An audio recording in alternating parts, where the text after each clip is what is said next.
Hello everyone, welcome to NCERT physics by Amit Patel, class 12 chapter 3 lecture number 8। आज के lecture में हमें बात करनी है पोटेंशियोमीटर के प्रिंसिपल के बारे में, उनके वर्किंग के बारे में। फिर हमें पोटेंशियोमीटर का यूज़ करके दो और टॉपिक लर्न करना है, comparison of EMF of two cells using a potentiometer and next determination of internal resistance of cell. अब देखो, मैं आप सबको ये बताना चाहता हूँ कि अभी लास्ट 2 लेक्चर से जो भी हम स्टडी कर रहे हैं ना, दैट इज़ मोस्ट इम्पॉर्टेंट।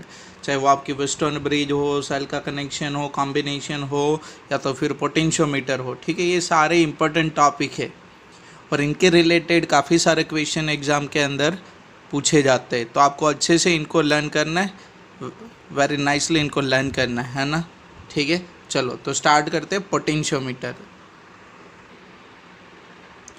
तो देखो यहाँ पे potentiometer is accurate instrument use to compare the EMF of two cell. मैंने आपको बोला कैसे करना है, तो वो आगे जाके करने वाले, ठीक है। Measure of the EMF of cell और potential difference between two points in electrical circuit very accurately, ठीक है। तो ये पोटेंशियोमीटर की एप्लीकेशन है, उनका प्रिंसिपल देखते हैं। उनका प्रिंसिपल क्या है?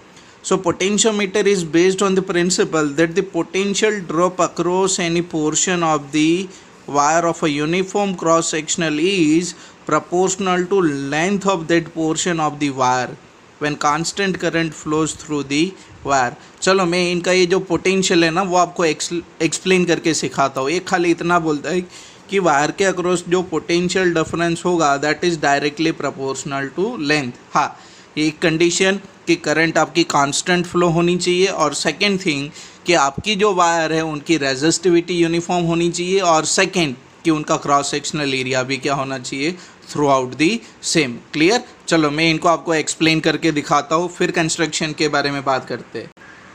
मानो कि एक कंडक्टर है ये, जिसकी टोटल लेंथ ना एल के बराबर है। ये टोटल लेंथ किसके बराबर है?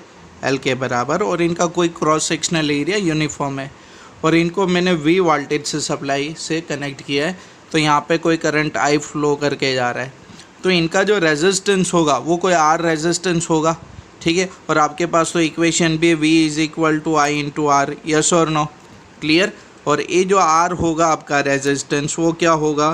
तो आर जो आपकी रेजिस्टेंस होगी, तो आर का इक्वेशन पता है ना, rho L divide by A. R की जगह पे आप क्या लिख सकते हो? Rho L divide by A. मतलब क्या मैं ऐसे लिख सकता हूँ, V is equal to I into rho L divide by A. Clear? तो ये पूरी जो लेंथ अगर मैं कंसीडर करूँ तो उनके अक्रॉस वोल्टेज ड्रॉप क्या होगा? वी। लेकिन मानो कि अगर मैं ए वाली लेंथ पे इतनी लेंथ के अक्रॉस मुझे पोटेंशियल चेक करना है, तो वो वी तो मुझे मिलेगा नहीं, ठीक है। सीधी बात है, वी से कम मिलेगा। क्यों? क्योंकि पूरा कंडक्टर है, ठीक है। तो रेजिस्टेंस ज़्यादा होगा क्योंकि लेंथ ज़्यादा है, लेकिन कंडक्टर का इतना पोर्शन है, लेंथ आपकी कम हुई तो उनका रेजिस्टेंस भी क्या होगा? कम होगा। यस और नो? क्लियर? यस और नो? तो ये वोल्टेज ड्रॉप भी इनके अक्रॉस क्या होगा? कम होगा। तो वोल्टेज ड्रॉप क्या होगा? डायरेक्टली प्रोपोर्शनल टू लेंथ होगा, लेंथ ऑफ द कंडक्टर जिसके अक्रॉस आप पोटेंशियल डिफरेंस चेक कर रहे हो। देखो फर्स्ट टोटल लेंथ के लिए बोलो तो V is equal to I R, R is equal to rho L divide by A. चलो तो यहाँ पे देखो V is equal to A I rho divide by A into क्या होगा? Length L। अब देखो करंट आई आपकी कांस्टेंट रहेगी थ्रू दी कंडक्टर, रो आपकी रेजिस्टिविटी है, डिवाइड बाई ए आपका क्रॉस सेक्शनल एरिया है, ठीक है। तो मैं यहाँ पे बोल सकता हूँ V is directly proportional to L। Yes और नो? ये आपका कांस्टेंट है, इनको आगे जाके मैं अभी एक्सप्लेन करता हूँ। देखो अब मैं बोलूँ कि मानो कि इतनी लेंथ के अक्रॉस पोटेंशियल डिफरेंस निकालना है, तो लेंथ L1 कंसीडर करो, तो उनके अक्रॉस पोटेंशियल डिफरेंस क्या होगा? V1। करंट सेम फ्लो होगा, उनका रेजिस्टेंस कोई R डैश होगा, कम होगा, ठीक है। R डैश किसके बराबर होगा? रो L1 डिवाइड बाई ए। देखो लेंथ बदल गई, यहाँ पे L थी टोटल लेंथ, यहाँ पे कितनी है? L1। यस और नो?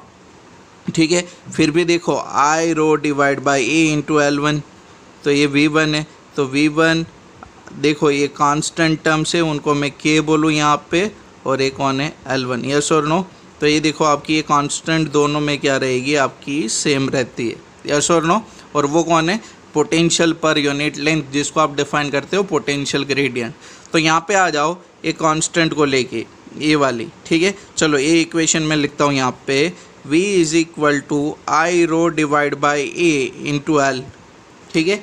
तो ये जो आपकी कांस्टेंट है ना, उनको आप बोलते हो पोटेंशियल ग्रेडियंट। मैंने आपको सेकेंड यूनिट में बोला था कि आगे जाके थर्ड यूनिट में हमें स्टडी करना है, एक सेम वहाँ पे भी पोटेंशियल ग्रेडियंट हमने स्टडी किया था। तो ये कौन है आपकी पोटेंशियल ग्रेडियंट। तो V divide by L is equal to K, और ऐसे भी लिखते हैं उनको कभी कभी फाई, ठीक है। तो potential per unit length, potential पर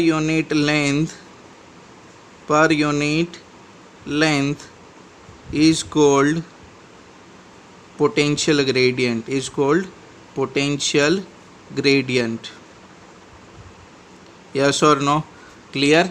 चलो वोल्ट पर मीटर इनका यूनिट होगा, तो मैं ऐसे लिख सकता हूँ ना, V is equal to K into L, या तो V is equal to phi into L, yes और नो, समझ में आ कि नहीं।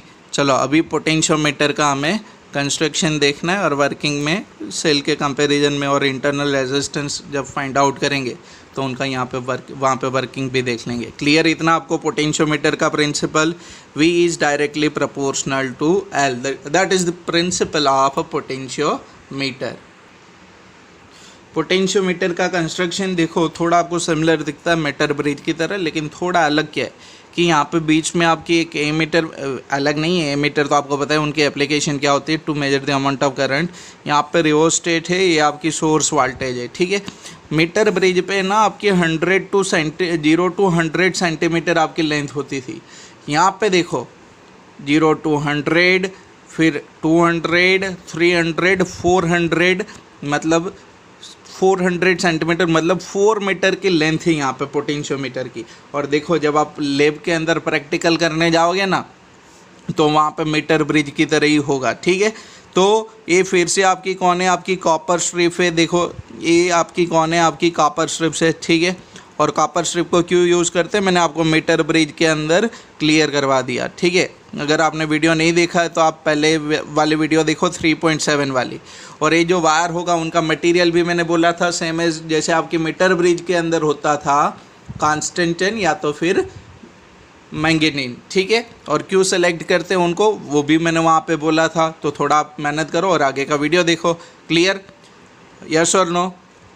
तो ये कंस्ट्रक्शन है, आपको जो भी सेल को कंपेयर करना है या तो जिसका भी इंटरनल रेजिस्टेंस फाइंड आउट करना है, उनको एक साइड यहाँ पे कनेक्ट करेंगे हम, और एक एंड को जॉकी के साथ कनेक्ट करेंगे और नल पॉइंट निकालेंगे। और नल पॉइंट कैसे निकालना है आपको पता है, जो आपकी जो जॉकी होगी उनको यहाँ पे स्लाइड करवाना है आपको, यस और नो, ठीक है। तो वहाँ से आप कैसे फाइंड आउट करोगे, मतलब कि कंपेयर करोगे EMF ऑफ 2 सेल, फिर एक इंटरनल रेजिस्टेंस भी आप फाइंड आउट करोगे बैटरी का। तो एकदम सिंपल है। चलो देखते हैं first comparison of EMF of 2 cell, 2 cell की EMF की कंपैरिजन करनी है हमें।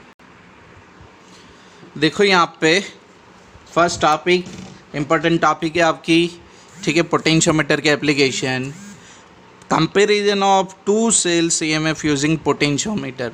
तो देखो यहाँ पे ध्यान से 2 सेल, ये देखो ये पोटेंशियोमीटर है, अगर ये पेंसिल वाला पोर्शन में हटा दूँ तो ये पोटेंशियोमीटर है, ठीक है। तो मैंने दो जो सेल का पोटेंशियल कंपेयर करना है, EMF कंपेयर करना है, उसको मैंने यहाँ पे कनेक्ट करके रखा है।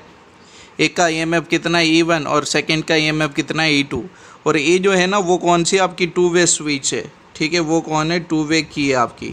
क्लियर, ये आपकी गैल्वेनोमीटर है और गैल्वेनोमीटर से जॉकी कनेक्टेड। देखो एक रीडिंग के लिए यहाँ पे आपको पॉइंट मिलेगा और फिर वही पॉइंट आपको सेकंड रीडिंग के लिए यहाँ पे मिलता है। ऐसा कोई नहीं है कि यहाँ से दो अलग अलग कनेक्शन है, एक ही कनेक्शन है, लेकिन एक बार रीडिंग यहाँ पे मिलती है आपको और सेकंड टाइम रीडिंग आपको ये वाले पॉइंट पे मिलेगी, ठीक है। मतलब यही आपको सेकंड टाइम यहाँ पे मिलेगा, ठीक है। तो एक सिंगल वायर है यहाँ पे जो कि से कनेक्टेड है, यस और नो, ठीक है। तो देखो आपको एक रिलेशन याद है अभी, V is equal to K into L, अभी आपने किया था पोटेंशियोमीटर के प्रिंसिपल के अंदर, यस और नो, ये आपका था कि नहीं वहाँ पे, ठीक है। लेकिन V क्या थी आपकी वोल्टेज थी, K क्या थी आपकी पोटेंशियल ग्रेडियंट और L क्या थी आपकी लेंथ। तो मुझे 2 सेल का EMF यहाँ पे कंपेयर करना है और ये 2 वे स्विच में पहले आपको एक्सप्लेन कर दूँ यहाँ पे कि ये टू वे स्विच काम कैसे करेगी। तो मानो कि एक वायर ना कहाँ से आ रहा है E1 से और एक कहाँ से आ रहा है E2 से। देखो ये वाली एक कहाँ से आ रही है E1 से और दूसरी कहाँ से आ रही है E2 से। ये आपकी टू वे स्विच होगी।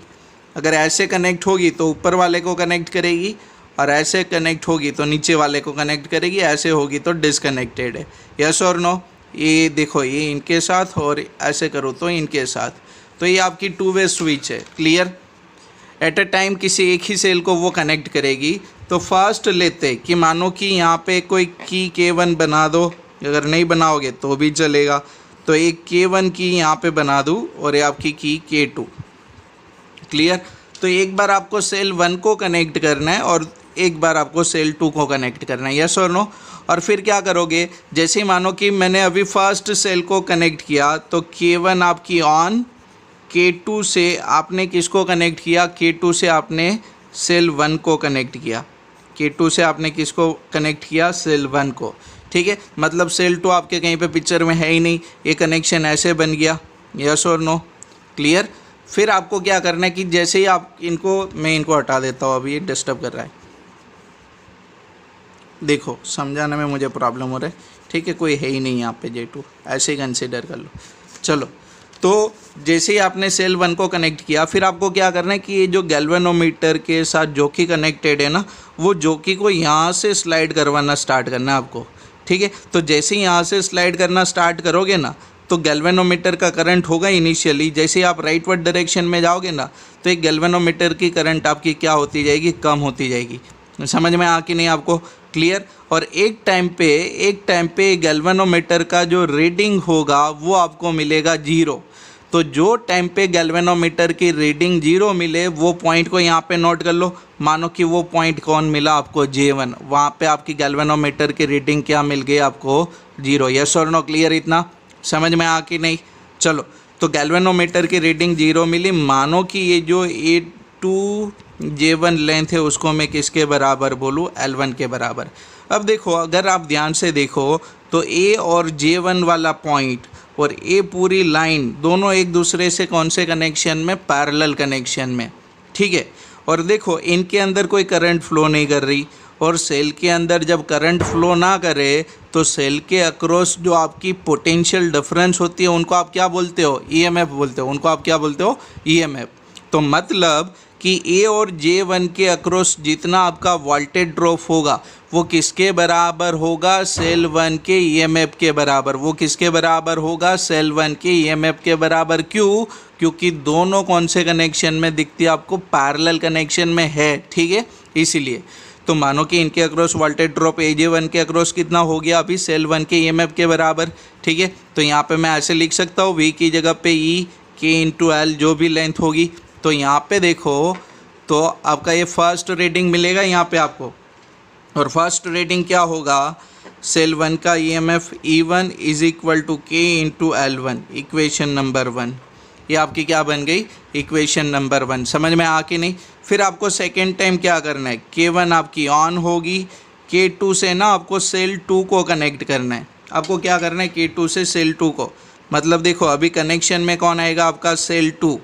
ठीक है, तो अब ऐसा ज़रूरी नहीं कि उनके लिए सेम नल पॉइंट मिले। हाँ, एक ही केस पे सेम नल पॉइंट मिल सकता है, कब, जब दोनों का EMF इक्वल हो। ठीक है, सेम हो। तो अभी आपने ऐसे कनेक्ट किया इसको, किसको कनेक्ट किया, सेल 2 को। किसको कनेक्ट किया आपने, सेल 2 को। तो उनके लिए जो जॉकी का पॉइंट था ना, मानो कि ये वाले पॉइंट पे मिला जो पहले मैंने ड्रॉ करके रखा था। ठीक है, चलो, तो यहाँ पे देखो आप, अभी मैंने इसके साथ कनेक्ट किया। ठीक है, चलो, तो यहाँ पे नल पॉइंट मिला। तो A2 J2 कोई लेंथ होगी, तो मानो कि A2 J2 जो लेंथ है वो कितनी, L2। अब देखो लेंथ कैसे आप चेक करोगे, यहाँ से A वाली, फिर यहाँ से ऐसे, और फिर यहाँ से A वाली लेंथ। ठीक है, मतलब 200 सेंटीमीटर प्लस 10 सेंटीमीटर। ठीक है, तो A लेंथ कितनी होगी, L2। तो जैसे पहले के लिए मैंने आपको एक्सप्लेन किया वैसे ही AJ2 और AE2 गैल्वेनोमीटर की कनेक्शन पैरेलल कॉम्बिनेशन में होगी, दोनों के अक्रॉस वोल्टेज ड्रॉप सेम होगा। या आपकी जो सेकेंड सेल है उनके अंदर से कोई करंट फ्लो नहीं कर रही, मतलब उनके अक्रॉस जो वोल्टेज ड्रॉप है आपकी EMF, ठीक है, वो AJ2 के अक्रॉस जो वोल्टेज ड्रॉप होगी उसके बराबर बनेगा। तो उनके लिए देखो इक्वेशन आपको क्या मिलेगा, E2 is equal to KL2, ये इक्वेशन नंबर 2, ये आपको क्या मिलेगी, इक्वेशन नंबर 2। क्लियर इतना आपको। तो यहाँ पे अगर मैं इक्वेशन 1 डिवाइड बाई 2 करूँ तो क्या मिलेगा, E1 is equal to KL1 divide by E2 KL2, के कैंसिल, तो आपको क्या मिलेगा, E1 divide by E2 is equal to L1 divide by L2। अब देखो दूसरी बात कि अगर मैं बोलूँ E1 is greater than E2 तो L1 क्या होगा, ग्रेटर देन L2 के बराबर।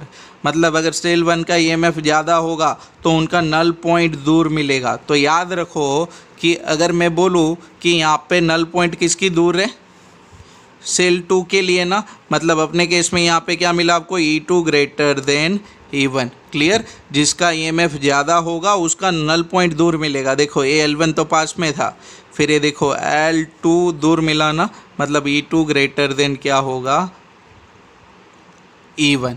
क्लियर, समझ में आ अच्छे से है ना आपको। तो वीडियो को लाइक करो, और अभी एक और वीडियो में लेके आ रहा हूँ, किसके लिए, इंटरनल रेजिस्टेंस चेक करने के लिए, तो वो भी ध्यान से देखो पूरा। चलो साथ में ही है यहाँ पे। चलो second most important application of potentiometer, that is determination of internal resistance of cell by using a potentiometer. ठीक है, देखो सर्किट वही है, ग्राफ भी वही है, खाली मैंने इतनी सर्किट यहाँ पे बदल दी कि यहाँ पे दो जो आपकी जो सेल थी ना उसकी जगह पे एक सेल है, और ये इनका आर सर्किट का रेजिस्टेंस है। देखो यहाँ पे इंटरनल रेजिस्टेंस में इनका दिखाओ, और ये जो सेल होगा उनका इंटरनल रेजिस्टेंस यहाँ पे स्मॉल आर है। ठीक है, ये आपकी सेल का इंटरनल रेजिस्टेंस है। देखो सर्किट आपकी वही है। ठीक है, तो इनको कोई रट्टा लगाने की आपको ज़रूरत नहीं है, एकदम सिंपल सर्किट है। जैसे पहले किया था वैसे ही हमें करना है। एक की K1 इधर है और एक की K2 यहाँ पे, ये आपकी K2 सेकेंड की। क्लियर, तो यहाँ पे हमें क्या करना है, टू वे स्विच की जगह पे यहाँ पे K2 है, तो एक बार मैं दोनों को बंद रखूँगा और एक बार एक बंद, और मतलब ये ऑन और ये क्या रहेगी आपकी ऑफ। तो फर्स्ट केस लेते हैं कि जहाँ पे K1 आपकी ऑन है, ये K1 आपकी ऑन है, ठीक है, और K2 आपकी ऑफ है, K2 आपकी ऑफ है, यस और नो। ठीक है, मतलब K2 अगर ऑफ रहेगी तो सर्किट से ये जो आपकी ए मीटर है यहाँ पे, ठीक है, सर्किट से जो ऐसे करंट फ्लो होके जा रही है ऐसे यहाँ पे, तो वो कहाँ पे डिवाइड होगी, यहाँ से करंट फ्लो करेगी और करंट यहाँ से फ्लो नहीं करेगी। क्यों, क्योंकि ये ऑफ है। ठीक है, ओपन है आपकी, तो यहाँ से मतलब ऐसे फ्लो करे, तो मतलब ए पार्ट निकल जाएगा आपका, यस और नो। मतलब इनको आप भूल जाओ, अभी इनको आप भूल जाओ। तो देखो फिर आपको क्या करना है, फिर से वही गैल्वेनोमीटर है जो कि उनसे कनेक्टेड है। ठीक है, तो वो जॉकी को आपको यहाँ से स्लाइड करना स्टार्ट करना है, यस और नो।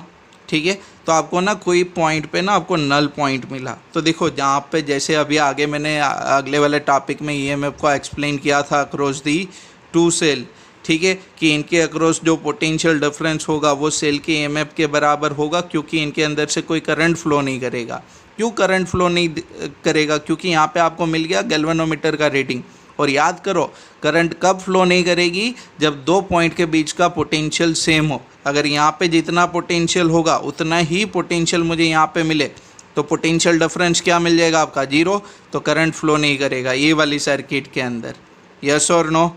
क्लियर, इनके अक्रॉस कोई करंट आपको फ्लो होके नहीं मिलेगी। तो मतलब सेल के अक्रॉस जो भी पोटेंशियल डिफरेंस होगा वो इसके बराबर होगा, AJ1 के अक्रॉस जो वोल्टेज ड्रॉप होगा उसके बराबर। तो यहाँ पे मैं क्या यही वाला फार्मूला देखो फिर से लिख सकता हूँ, E1 is equal to KL1, yes और नो, क्योंकि आपके नल पॉइंट भी वहीं पे है।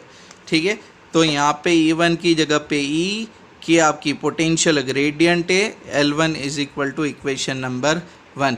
ये आपकी कौन है, पोटेंशियल ग्रेडियंट है, ये आपकी कौन है, पोटेंशियल ग्रेडियंट, यस और नो।